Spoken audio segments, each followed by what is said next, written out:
November 2nd will, of course, be a great set of fights as Floyd Schofield will be taking on Tellez Giron, and Bektamir Melekuziev will be taking on David Stevens, and Gabriela Fondora will be taking on Gabriela Alanes for the undisputed women's flyweight titles. Very nice group of fights. So, of course, we will be talking about the undisputed fight first, as Gabriela Celeste Alanes, aka La Chucky, which holds the WBC, WBO, and WBA titles, is 15-1 with 6 wins by way of knockout.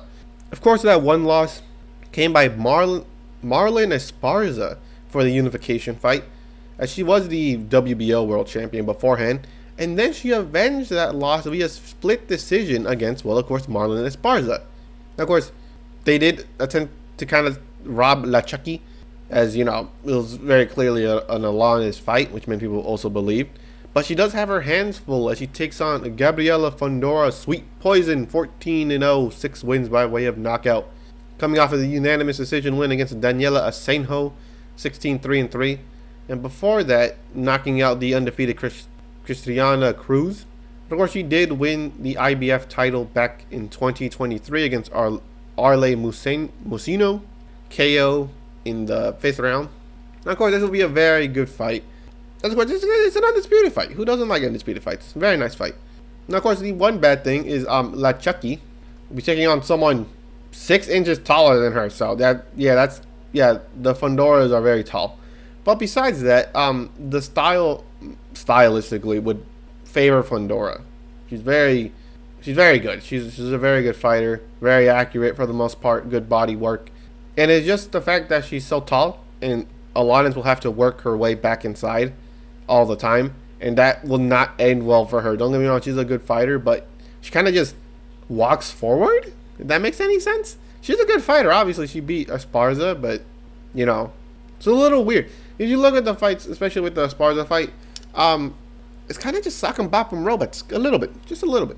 But, for the most part, Fondora will have the range, the accuracy, the speed, and the strength over Alanes. Alanes, I think, she could get something done. She is the unified world champion. But it just, stylistically, that's probably, like, the worst matchup. But then again, it's, like, yeah, she's, like, 6 inches taller than her. And I would assume it's, like, an extra, like, 4 inches reach advantage? I don't know what the reach is, but it's a lot. A lot. But it's not going to be stoppage. It's going to be decision win. But I think like Chucky can wear down Fondora to win quite a bit of rounds. Not enough to win, but enough to be competitive. You know? Because, stylistically, oh my God, it's going to be tough. Nice jab, nice straight and right hands, nice hooks, nice body work. She's just the better fighter. Now, of course, the one thing that Alanes technically does have is she has her grown woman strength, because she's 29, I think, or 28. And Fondora's only 22, so technically she would beat the stronger person, like, strength-wise. So maybe she could bully her. But for the most part, Fondora's going to win by decision. I think so.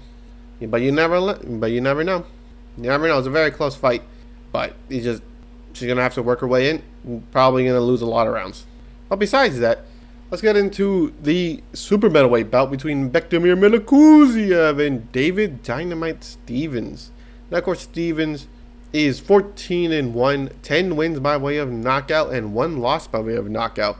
Now, of course, that 1 loss came by the 7-0 and 2 Joshawn James first round stoppage loss. Now, of course, after that, he knocked out 14-5 Sergio Lopez.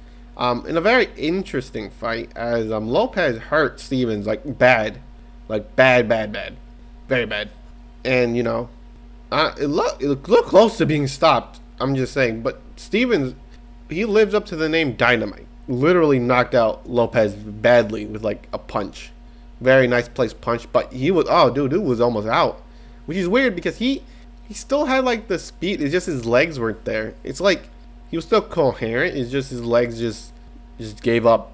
But besides that, he's taking on a very strong fighter in Bektamir Melekuziev, the bully. 14-1, 10 wins by way of knockout, 1 loss by way of knockout. That came in 2021 by Gabriel Rosado, 3rd round stoppage loss, which he later avenged back in 2023, 2 years later. Unanimous decision win and 3 losses later for Rosado.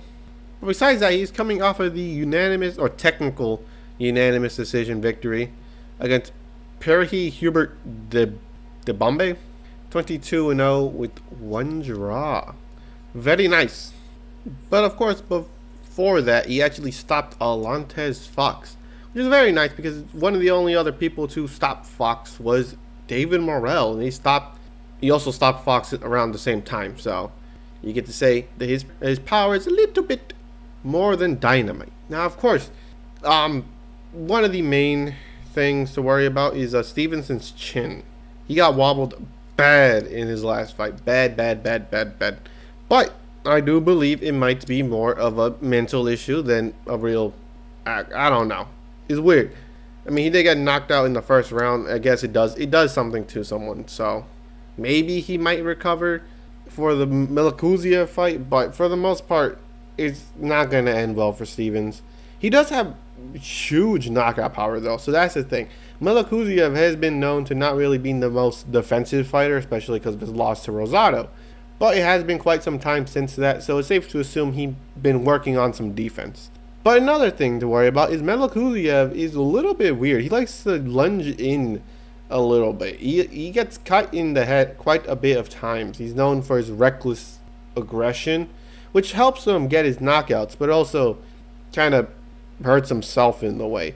Which is weird because the people in the main event have similar stories. But besides that, Milakuziev is known for his body shots, his body work, and obviously is known to really just invest in the body a lot. You know, the body snatchers, people would say. But for the most part, Milakuziev is going to stop Stevens in under 5 rounds. Unless Stevens mentally repairs himself, I guess. Does that make sense? Because then it could go even further. But the thing is, Stevens also has knockout power. And the Milakuziev defense is still trash. Stevens could get something done. He has massive power, you know. He's no slouch. But with that knockout loss, and especially the way he fought afterwards against the, let's just say, less than stellar opponent, it doesn't really make me that confident. But of course, besides that, I got Milakuziev winning in under 5 rounds. But besides that, now it is the main event time as Floyd Schofield takes on Rene Tellez Giron, which we'll just call him Tellez from now on, in a lightweight fight. Now, of course, Tellez is 20-3 with 13 wins by way of knockout. Of course, his 3 losses have come by Michel Rivera, very interesting. Giovanni Cabrera, also very interesting. And Jose Matias Romero, not so interesting. But besides that, his losses, 2 of them have been against great oppositions. And his last loss, not so much. So you would assume he's kind of slowing down, right? He's reaching his peak. But his last 3 fights, 2 of them have been upset wins. And of course, he did beat Diego Andrade Chavez, which was not upset, due to my knowledge. But he beat Jorge Acosta via, I think, decision. Then he beat Alex Dilmagani, which was also an upset win, which I do believe he did knock him out. But the thing is, in that fight, he did miss weight by quite a bit. So take it with a little bit of grain of salt, right? And obviously, missing weight, he decided, well, it's time to move up. Of course, he has his hands full as he takes on the undefeated Floyd Schofield, 17-0, 12 wins by way of knockout. And of course, Schofield is coming off of the, I think, disqualification win against Esturi Suero. He's also beaten quite a bit of people.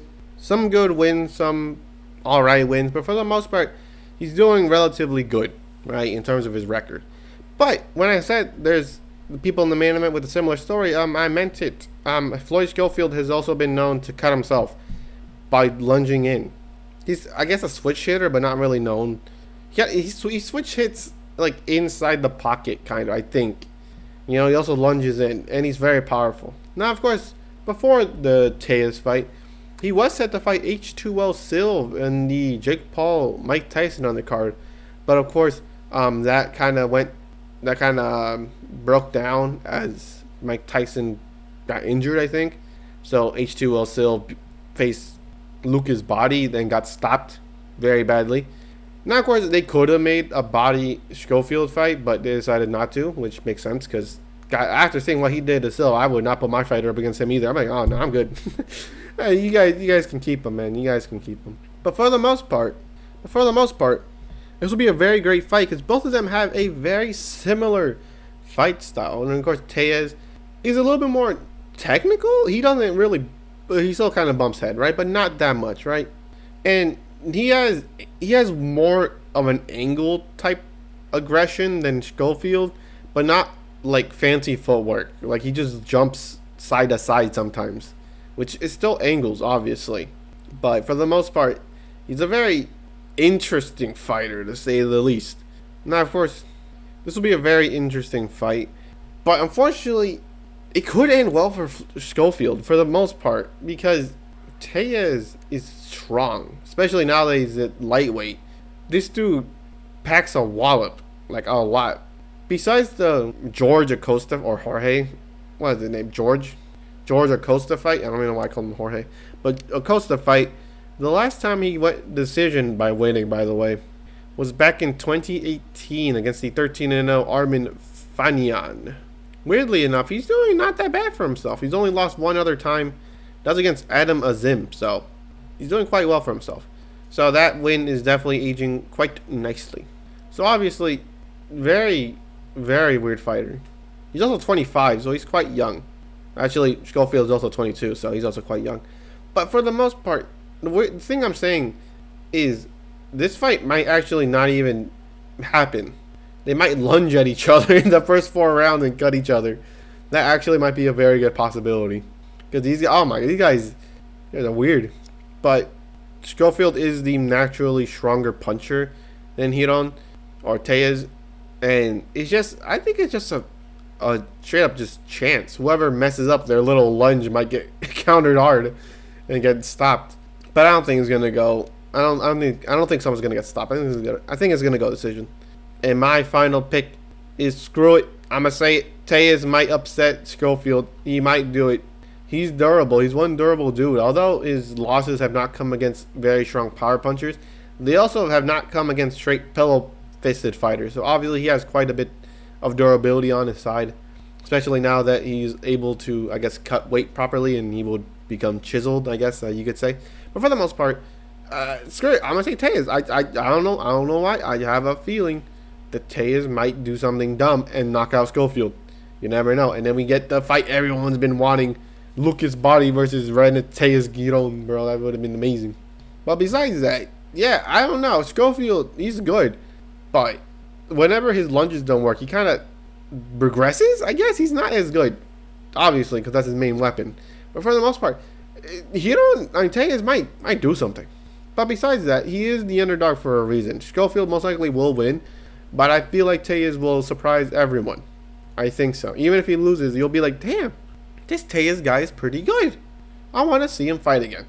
But besides that, I hope you enjoyed this video. I got Gabriela Fondora winning decision, Bektemir Melikuziev winning knockout, and screw it, Tellez beating Schofield. I think he beats him.